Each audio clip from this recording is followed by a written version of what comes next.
Ahmad Ali Idrus mimpi ketemu Rasulullah, kirim salam buat Habib Rizik. Kirim salam buat Habib Rizik. Oh, kirim salam buat Habib Rizik. Karena laporannya nyampe ke Rasulullah. Assalamualaikum warahmatullahi wabarakatuh. Sahabat muslim dimanapun berada, marilah kita mencoba menyimak video dari salah satu habaib berikut ini. Nabi Ahmad Ali Idrus mimpi ketemu Rasulullah, kirim salam buat Habib Rizik. Kirim salam buat Habib Rizik. Oh, kirim salam buat Habib Rizik. Karena laporannya nyampe ke Rasulullah. Habib Solehnya masih ada di Malang. Tadain biar panjang umur. Sahabat muslim dimanapun berada, habaib tersebut menyampaikan bahwa salah satu habib di Malang, Jawa Timur itu bermimpi ketemu Rasulullah dan kirim salam terhadap Habib Rizik. Menurut pandangan kami, ini juga doktrin bahwa habaib Indonesia benar-benar keturunan Rasulullah dan orang-orang yang sambung dengan Rasulullah. Nah, pribumi Indonesia menyikapi pernyataan ini, saya kira boleh percaya, boleh tidak. Yang percaya silakan saja dari muhibbin kaum nahdiyin. Tidak percaya boleh saja, karena saya sendiri tidak percaya. Karena apa?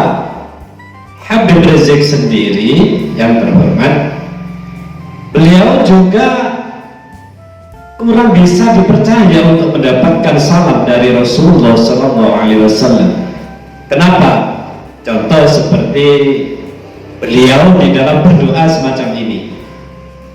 Ya Allah, maka bikin susah hidupnya, seretkan rezekinya, jangan berkahi nafkahnya, jangan sembuhkan penyakitnya, biar dapat penyakit yang belum ada obatnya, biar susah jalan hidupnya, biar dipecat dari tempat kerjaannya, biar ditinggal lari bininya, biar lakinya kawin lagi, biar anak-anaknya ngelawan sama dia, biar hidupnya tidak bahagia, nggak dapat anak keturunan yang solihin dan solehat, hidupnya hancur-hancuran, nggak ada berkah, susah tiap hari, sedih tiap hari, gundah gulana tiap hari.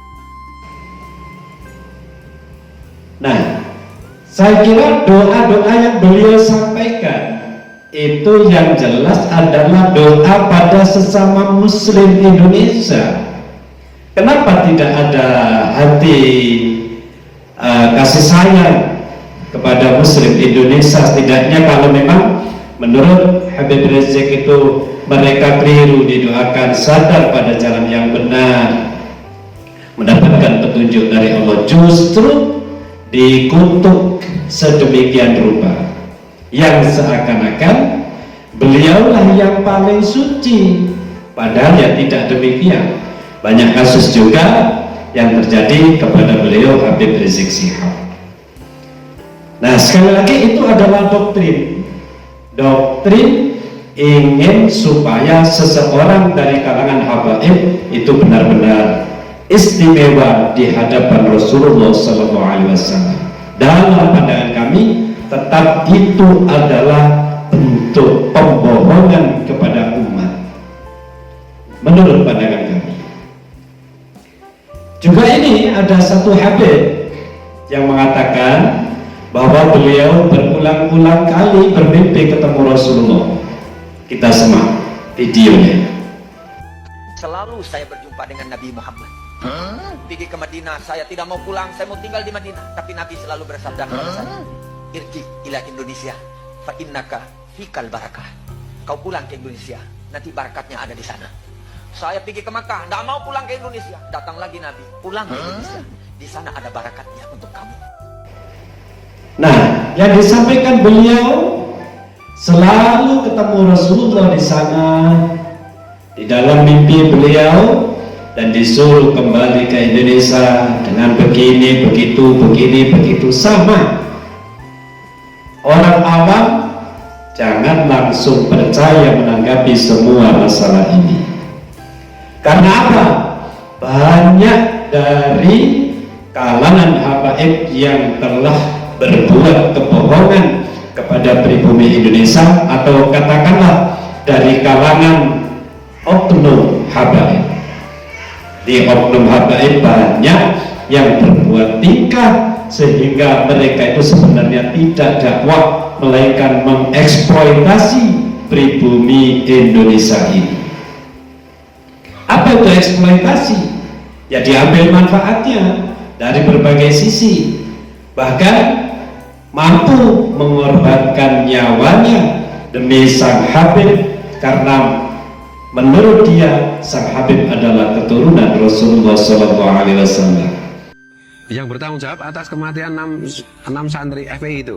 Nah, yang bertanggung jawab itu sebenarnya Rizik Sihab sendiri toh ya. Ya tuntut dirimu sendiri, Rizik gimana utang. Lah itu kalau 6 itu tahu Rizik Sihab bukan keturunan Nabi juga nggak mau belain. Mungkin mereka di alam sana nyesel tuh. Iya. Udah tahu kalau Rizik Sihab bukan keturunan Nabi. Padahal kenyataannya menurut pandangan tesis Kiai Haji Imaduddin Usman Al-Bantani, ini mustahil habaib klan Ba'alani di Indonesia ini keturunan Rasulullah Sallallahu Alaihi Wasallam. Sahabat muslim dimanapun berada, tesis Kiai Haji Imaduddin Usman Al-Bantani itu merupakan tantangan bagi klan Ba'alani habaib Indonesia. Tantangan yang pertama, coba tunjukkan kitab nasab yang mendekati sezaman yang menyebutkan nama Ubaidillah. Itu belum dijawab, tapi jawabannya kesana kemari tidak jelas. Ada yang menjawab kitab sezaman dia ada, waktu itu belum ada cerita sejarah. Jadi yang nantang-nantang minta kitab sezaman mungkin dia tidak tahu atau bodoh. Kalau zaman itu memang tidak ada sejarah. Ada contoh kitab sezaman yang di abad ke-6 sudah menyampaikan cerita Ahmad bin Isa punya anak 3, yaitu Muhammad, Ali, dan Husain. Tidak menyebutkan nama Ubaid. Kemana Ubaid waktu itu? Ini kitabnya kitab abad ke-6 Hijriah. Pada halaman ke-127 dikatakan, wa amma Ahmadu al-Abah wa aqibuhu min salasati banin. Adapun Ahmad al-Abah yang disebut juga Ahmad bin Isa, wa aqibuhu min salasati banin, maka keturunannya ada dari 3 anak. Anak Ahmad bin Isa ini cuma 3, tidak ada anaknya namanya Ubaid. Ini kitab dikarang oleh seorang ahli sunnah wal jamaah namanya Imam Fakhruddin Ar-Razi, yang juga mengarang kitab tafsir Mafatihul Ghaib. Ini yang perlu dijawab, tapi dengan logika ilmiah. Oh, ini kitabnya, semacam itulah maksudnya.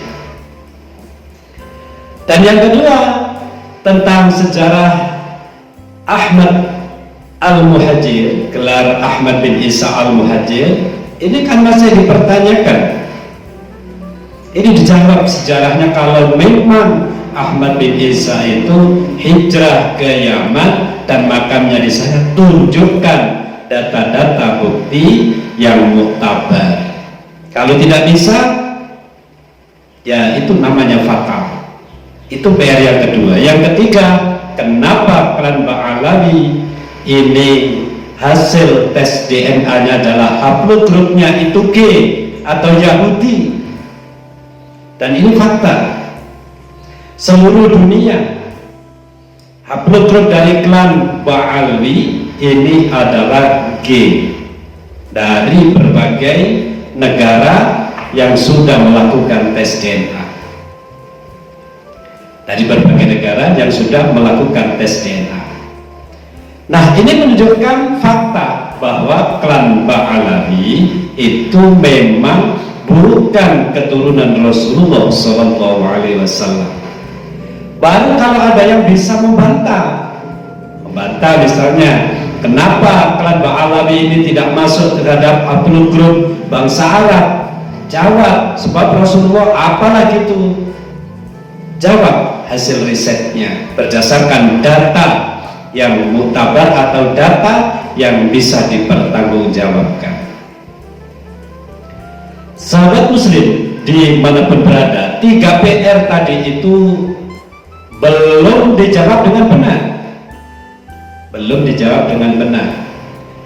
Pembela-pembela Ba'alawi itu menjawab tentang kitab sezaman. Tadi itu jawabannya ada yang mengatakan ya tidak ada kalau kitab sezaman, padahal ada. Ada lagi pembela Ba'alawi, apapun yang disampaikan kepada saya, seseorang mengaku cucu Nabi, saya pasti mengakui dan menghormati. Masalah bohong sudah terserah, ya silakan, tidak ada masalah. Siapapun di depan Sukron Makmun yang mengaku keluarga Nabi, saya hormati, saya hargai. Umpama tadi yang ngaku Nabi, ngaku keturunan Nabi, bukan keturunan Nabi, bukan urusan Sukron Makmun, urusan dia dengan Allah nanti di padang mahsyar. Itu sebagian dari yang pembela-pembela Ba'alawi. Ada lagi yang mengatakan Syekhona Khalil, Haji Hashim Asy'ari, Haji Abdul Hamid Pasuruan, mereka semua itu menghormati habaib. Masa mereka itu mau dibohongi? Itu bukan jawaban, karena mereka itu adalah orang-orang yang mendapatkan catatan baik sebagai kekasih Allah, tidak akan pernah merendahkan seorang pun. Itu bukan jawaban semacam itu. Sahabat muslim dimanapun berada, kesimpulan dari tesis Ki Haji Imaduddin Usman Al-Bantani bahwasanya keturunan Rasulullah sampai hari ini gelarnya adalah Sayyid dan Syarif. Habaib itu bukan keturunan Rasulullah, tapi keturunan Ba'alwi dari Yaman. Maka dari itu, sebelum ada pembuktian yang ilmiah atau yang logika secara akal sehat, maka tesis Ki Haji Imaduddin Usman sudah cukup dijadikan bukti bahwa klan Ba'alawi adalah bukan keturunan Rasulullah SAW. Sahabat muslim dimanapun berada, Ki Haji Imaduddin Usman selaku penanggung jawab tesis mengatakan haram mempercayai Ba'alwi habaib Indonesia sebagai keturunan Rasulullah berdasarkan kajian kitab nasab, berdasarkan kajian sejarah, dan berdasarkan kajian ilmiah tes DNA. Wallahu muwaffiq ila aqwamit thoriq. Assalamualaikum warahmatullahi wabarakatuh.